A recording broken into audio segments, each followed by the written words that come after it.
Euskara erabiltzen duten komunikabideetara igorri zaien diru laguntzak gehiegi direla salatu du UPNek. Independentista sareak aberri eguna Iruñan ospatzera deitu du. Apirilaren lehenengo egunean izango da urtengo aberri eguna. Auzoetako jai batzordetako koordinadora kulturalak UPNek haien kontrako obsesioa duela salatu dute.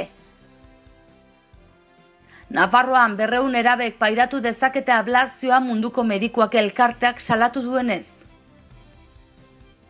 Ospitalean jarraitzen dute zuhaitz handi bat erorita Iruñan zauritutako 2 oinezkoek. Osasun departamentuak 800.000 euro inbertituko ditu larrialdietan erabileran hitzeko gela berria prestatzeko. Iruñako udala txantrean hiribaratze ekologiko eta komunitario bat sortzea sustatuko du. Asteazken honetako albisteekin hasteko euskara erabiltzen duten komunikabideetara bidalitako diru laguntzak gehiegi direla salatu du UPNek. Ana Oio kontseilariak UPNren galderari erantzunez esan du ohiko diru laguntzak direla parlamentuak onartutakoak eta ez dagoela inolako anomaliarik. Euskara erabiltzen duten komunikabideetara igortzen zaien diru laguntza izan da UPNren gezurraka izatzeko arrazoia. Hasteko Ana Oio herritarrekiko eta erakundekiko kontseilariari planteatutako galderan berean zegoen lehenengo akatsa. Ezoiko diru laguntzen inguruan ari zen UPNeko Juan Luis Sánchez de Muniain, baina ez da ezoiko laguntzarik izan. Eta hain zuzen ere hortik abiatu da Oioren erantzuna.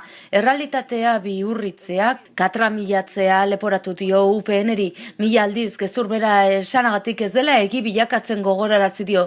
Euskararekin sortu nahi duten zalapartak ez du funtsik. Gobernua behin eta berriz kolpatu nahi izatea leporatu dio eta kasu honetan komunikabide kazetari eta diru laguntzak esleitzen dituzten teknikoak gutxietsita. Ohiko diru laguntzak dira euskara bideak banatzen dituenak euskara hedabideen bitarte sustatu eta zabaltzeko asmoarekin. Irizpide objektiboak dituzte, deialdi publikoak dira eta 1982 urtetik banatzen dira. UPNren gobernuak ere banatu zituen 21 urtez, naiz eta gero 2012tik 2018 euro bakar bat ere ez zuten bideratu. Hori da anomalia bakarra. Europako batzordeak ere jasoa du. Hizkuntza gutxitua sustatu behar dituztela gobernuek eta baliabidez eta tresnaz hornitu behar dituztela horretarako. Euskararen normalizaziorako hizkuntza politikarren baruko diru laguntzak dira horiek publizitatean komunikabide guztientzako 900.000 euro bideratzen dira eta euskara bideak euskara sustatzen dutenentzat 580.000 euro banatu ditu. Hedabideek dituzten ohiko gastuak ordaintzeko bideratzen dira. UPNek ez du onartu leporatu zaizkionak esan du gobernuarengatik gertu dauden hedabideak sustatzeko laguntzak direla. Ildo beretik Alderdi Popularra euskara politikoki erabiltzen duten gobernuan daudela esan du Ana Beltranek, helburu bakarra dutelako. Alderdi Sozialistak uste du gobernuak gehiegi gastatzen duela euskara tarteko denetan. Gero bai EH Bilduk ahal duguk eta ezkerrak uste dute bidezkoak direla diru laguntzak. Oro har, proiektu txikiak izaten dira euskara sustatzen duten komunikabideena, tokian tokikoak gehienak. Euskara sustatzeaz gainera jarduera ekonomikoa, soziala eta soziolinguistikoa ere betetzen dutenak. Ahalduguko Laura Perezek UPN eta PPri eskatu die bazter ditzatela behingoz euskarafobiak eta euskaraz bizi nahi dutenek eskubide hori ziurtatua izan dezaten lan egin dezala eskatu du. Independentista sareak aberri eguna Iruñan ospatzera dei egin du. Hurrengo apirilaren 1 izango da urtekoa. Euskal Herriak munduko herri guztien artean tokia izan behar duela aldarrikatzeko independentistak sareak aberri eguna Iruñan ospatzera deitu du aurten. Deialdian zabaldu dutenaren arabera, inolako kanpo inposizio eta injerentziarik gabe, gure etorkizuna askatasunean, demokrazian, justizia sozialean eraiki nahi dugula eta horretarako burujabetza osoa behar dugula adieraziko diogu mundu osoari aberri egunean. Ohar batean gaur egungo errealitatea gordina dela azpimarratu du independentista sareak. Espainian eta Frantzian inboluzio politiko bat gertatzen ari dela dio eta Kataluniako prozesuan Espainiak erakutsi duen ultranazionalismo bortitz eta ukatzaileak errealitatea zein den inoiz baino garbiago erakutsi duela. Burujabetza berreskuratzeko bideak sakon aztertu, urratsak zehaztu eta ibiltzen hasteko ordua dela azpimarratu dute. Norabidea argi dago. Euskal Estatu sozial eta demokratikoa eratu eta Euskal Errepublika aldarrikatu. Helburua askatasuna, hots, herritar guztio zoriontsu bizitzeko herri librean. Ohi duenez, aldarrikapena eta ospakizuna uztartuko ditu aurten ere independentistak sareak Iruñan. Eguerdia manifestazio egingo du eta ondorenko egitarau zabal bat prestatzen ari da. Aurten baina atzerrian dagoen euskal komunitateari ere zuzendu zaizkio independentistak eta tokian aberri eguna ospatzera deitu dute. Auzoetako jai batzorde eta koordinadora kulturalak UPNek haien kontrako obsesioa duela salatu dute. Erregionalistek helegitea aurkeztu dute Iruñeko udalean ekintza kulturalak eta jaiak antolatzeagatik jai batzordek jasotako diru laguntzen kontra. UPNek beste behin ere auzoetako jai batzorde eta koordinadora kulturala jasotzen duten diru laguntzen aurka egin du, hauek kentzeko eskatuz. Auzoetan ekimen desberdinak burutzen dituzten pertsonak eta eragileak direla argi utzi nahi izan dute Iruñerriko jai batzordetako edota kultura elkartetako kideek. Helburua auzoari, kaleari eta plazei bizitza ematea baita auzotarren arteko harremanak sendotzea da. Jai batzordeen atzean azpi asmorik ez dagoela argi eta garbi utzi dute elkartetako kidek UPNek jasotzen dituzten diru laguntzen kontrako helegitea aurkeztu eta gero. Diru laguntza bikoitza kobratu dituztela da Enrique Maiaren taldeak salatu duena, jai batzordetako parte hartzaileek ordea kritikatu dute UPNek ongi dakiela hori gezurra dela. Jakinarazi dute herritarren parte hartzeko sailetik jasotzen den diruak ez duela zerikusirik kultura sailarekin sinatu duten hitzarmenarekin. Era horretan, herritarren parte hartzeko sailetik olentzero, inauteriak, errege magoen kabalgata eta gisako festak antolatzen dituzte. Kultura saileko hitzarmenaren bidez, aldiz, azpiegitura kontua, komunak eta esiak esaterako. Diru hori gainera udalak berak kudeatzen duela azpimarratu dute. Aurrera jarraituko dugu albisteekin, Nafarroan 200 nerabek pairatu dezakete ablazioa, munduko medikuak elkarteak salatu duenez. Nafarroan 14 urtetik beherako 200 neska gazte daude ablazioa sufritzeko arriskuan munduko medikuak elkarteak jakinarazi duenez, Guasu Fundazioaren txostenean oinarrituta.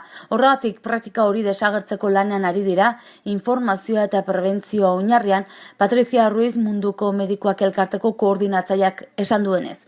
2017an guztira 249 tailer egin dituzte informazioa emateko. 50 voluntario daude eta 10 mediatzaile. Eta haiek egiten dute lotura ablazioa sufritzeko arriskuan egon daitezken komunitateekin, batez ere Nigeriako, Senegaleko, Gambiako, Maliko eta Ganako pertsonekin aritzen dira. Halaber, jada ablazioa pairatu dutenei hartatze integrala eman behar zailela defendatu dute. 2013 urtetik ablazioaren kontrako protokoloa martxan dago Nafarroan munduko medikuak elkartearen eta Nafarroako berdintasun instituzioaren elkarlanari esker. Positiboki baloratu dute orain arte egindako lana, naiz eta oraindik ere profesionalen artean protokoloaren inguruko ezjakintasun handia dagoen. Eta ospitalean jarraitzen dute zuhaitz handi bat erorita Iruñan zauritutako 2 oinezkoek. Ospitalean jarraitzen dute zuhaitz handi bat erorita astelehen arratsaldean Iruñeko erdigunean zauritutako 2 oinezkoek. Zuhaitza zarra eta egoeran txarrean zegoen eta 2 oinezko harrapatu zituen foru gobernutik jakinarazi zutenez. Oinezkoetako bat harrapatutak geratu zen zuhaitzaren azpian eta suhiltzaileek erreskatatu behar izan zuten. Bertara osasun langileak eta foruzainak ere gerturatu ziren. Oraindik ez dago argi. Osasun departamentuak bertzalde 800.000 euro inbertituko ditu larrialdietan gela berri bat prestatzeko. Osasun departamentuak 800.000 euro inbertituko ditu Nafarroako ospitalguneko larrialdietako erabileran hitzeko gela berri bat prestatzeko 15 asistentziagune eta itxaron gela berria sortuz. Neurri honen bitartez leku zabalagoa egonen da, zirkuitua deritzon esparruan hartatzen diren paziente larrien balorazio, tratamendu eta erosotasunerako. 5 berrietako bakoitzak 8 eta 9 metro kuadro tarteko azalera izango du, kortinaz edo bionboz itxiko da eta ohe buruan oxigenoko, aire sendagarriko eta hutseko arguneak, argizapena, konexio informatikorako aukera, korrente elektronikorako argunea, displaya eta esparrua hartatua dagoela dirazteko argiak izanen ditu. Era berean kontrol esparru bat ere gaitze aurreikusi da, 20-30 metro kuadro ingurukoa, baita pazientendako lagunduriko bainugela bat eta komun bat. Horren harira gogoratu behar da, Nafarroako ospitalguneko larrialdietako egungo erabileran hitzeko gela 2014ko urrian irekizela eta banakako 30 postu dituela. Hala ere, esparru horretan puntako orduetan pilatzen den paziente kopurua 40-50 pertsonatik gorakoa da asteko egun guztietan, igandetan izan ezik. Iruñako udala Txantra auzoan baratze ekologiko eta komunitario bat sortzea sustatuko du. Iruñeko udala Txantrean hiri baratze ekologiko eta komunitario bat sortzeko espedientea abiatu du. Baratzea eta Doain, kalea eta ibaiaren ondoko pasealekuaren artean kokatuko da. Toki gobernu batzarrak onetsi du deialdi publikoaren testua Alemanesen dagoen 6. industrialdeko 2604,24 metro kuadroko lurzatearen erabilera esleitzeko. Horrela aintzat hartu da Txantra auzoko kolektiboen eskaera Krispilak hiri baratzea proiektuaren bidez aurkeztu zutena. Lizitazioa aldia 18 egun naturalekoa izango da, deialdia Nafarroako kontratazioaren atarian argitaratu eta hortik aintzina. Esleipedunak gunea kudeatzeko gai den irabazi asmorik gabeko elkarte bat izen beharko du eta elkartearen xedea espazioarendako aurreikusitako erabilerari lotu behar zaio. Prekarioan erabiltzeko lizentzia emango da, ezingo da lizentzia hori transmititu eta bakarrik barazkiak, loreak, usain belarrak eta frutak hazteko baimena emango du. Lurzati hori doan utzi zion Iruñako udalak Nafarroako gobernuari 2008an buru nahasmendu larriak dituzten pertsonendako egoitza bizileku bat eraikitzeko. Obra baina etzen gauzatu eta iaz udalak lurzatia hiri baratze gisa usteko xedatzea eskatu zuen. Pertsonen autonomiarako eta garapenerako Nafarroko agentziak aldi baterako okupazioa baimendu zion udalari 4 urtez. Urtez urte luza daiteke gehienez ere 10 urtez. Hori horrela, lizitazioan lurzatia erabiltzeko gehieneko epe gisa 2021ko uztailaren 19 adierazten da eta epe hori 2027ko uztailaren 19 arte luzatzen halko da. Guazen hori eguraldiaren iragarpena zenen ikustera.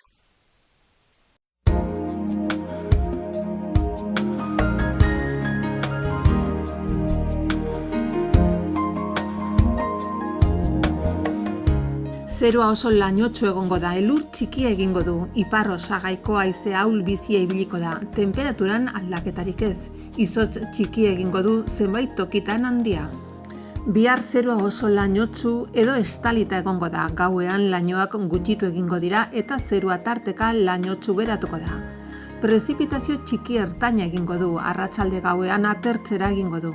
Elurkota 100-300 metro inguruan egongo da. Egunean zehar igo eta arratsaldean 500-600 metro inguruan geratuko da. Ipar-ekialdeko haize ahul bizia ibiliko da. Arratsalde gauean ahul eta aldakor geratuko da. Temperatura minimoetan aldaketarik ez edo gutxi jaitsiko dira eta maximoetan aldaketarik ez edo gutxi igoko dira. Izotza txiki egingo du zenbait tokitan handia.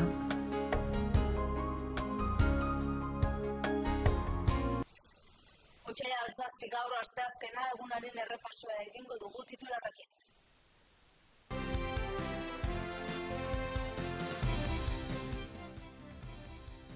Euskara erabiltzen duten komunikabideetara igorri zaien diru laguntzak gehiegi direla salatu du UPNek. Independentista sareak aberri eguna Iruñan ospatzera deitu du. Apirilaren 1. egunean izango da urtengo aberri eguna. Auzoetako jai batzorde eta koordinadora kulturalak UPNek haien kontrako obsesioa duela salatu dute. Nafarroan 200 nerabek pairatu dezakete ablazioa munduko medikuak elkarteak salatu duenez. Ospitalean jarraitzen dute zuhaitz handi bat erorita Iruñan zauritutako 2 oinezkoek. Osasun departamentuak 800.000 euro inbertituko ditu larrialdietan erabileran hitzeko gela berria prestatzeko. Iruñako udala Txantrean hiri baratze ekologiko eta komunitario bat sortzea sustatuko du. Eta hauxe izan da dena gaurkoz, bertzerik ez, mila esker zuen arretagatik eta arratsalde ona izan.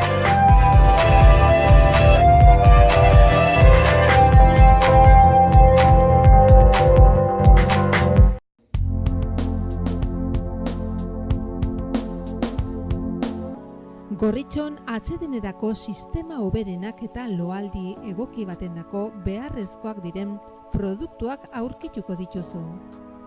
40 urte daramatzagu punta-puntako materialak eta marka hoberenak bezeroaren eskura jartzen. Deskansatzeko sistemetan aditua gara, sofak, koltsoiak, somierrak. Hurbildu eta eskuzabali jasoko zaitugu. Iruña, Gorritxo. Erratzun kanpin baztan oporretan deskansatzeko eta ongi pasatzeko lau izarretako kanpina. Ingurune zoragarrian eta lasaian. Hondarribi eta Donibane Loitzuneko hondartzetatik 3 ordu laurden eskasera, baztan kanpina. 100 metro kuadroko 150 partzel esiak eta itzalarekin, argindarra eta uraz hornitutakoak. Heldu eta umentzako 2 igerileku, jolastoki, ostatu, jatetxe, supermerkatu, padel pista, squash, petaka eta pinpon. Mediku zerbitzu 150 metrotara erratzu herrian bertan. Erratzun baztango bihotzean baztan kanpina.